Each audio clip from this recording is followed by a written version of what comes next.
All right, Cuppy, we talked about the diatonic series of seventh chords, not just major or minor chords. So you have a major 7 for 1, 2 and 3 are minor 7s, 4 is a major 7, 5 is a dominant 7. That's the only naturally occurring dominant 7. 6 is minor 7, and then the 7 is the half diminished.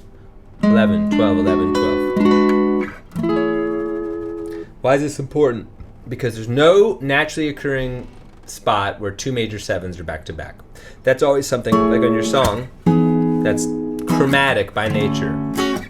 It has a non-diatonic sound. And I encourage you to do like a chromatic, keep going down to C, maybe even down to B flat, and then you could resolve it to 1.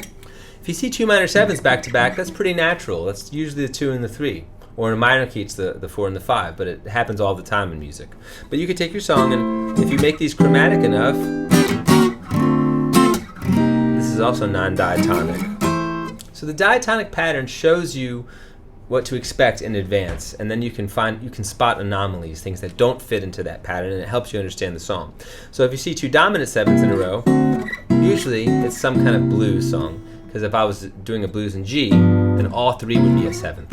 Blues tonality is different from normal major and minor tonality because the 1, 4, and the 5 all become dominant 7s. So those do sort of naturally occur in a blues. Finally, we talked about the 7th chord exercise, starting with a C7, 1, 3, 7, 8. Then letting this doubled C, the octave, go to a flat 9, a natural 9, a sharp 9, and then a strong position C7. Then repeat it in D. Okay, so you can plug into the green cable and tune up D.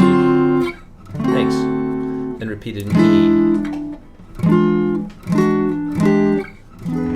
We also talked about how if you take your E sharp 9 and you just lower your pinky, now you have an E7 augmented. And that resolves really nicely to the natural 5th. You can repeat that on D, creating what's called an inner melody.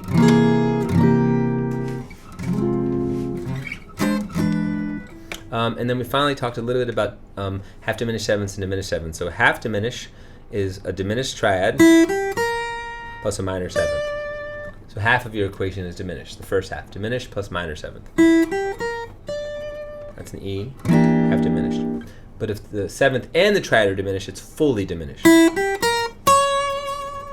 that means this shape. So you have the half diminished E and E fully diminished. And the fully diminished is the one that repeats every 3 frets.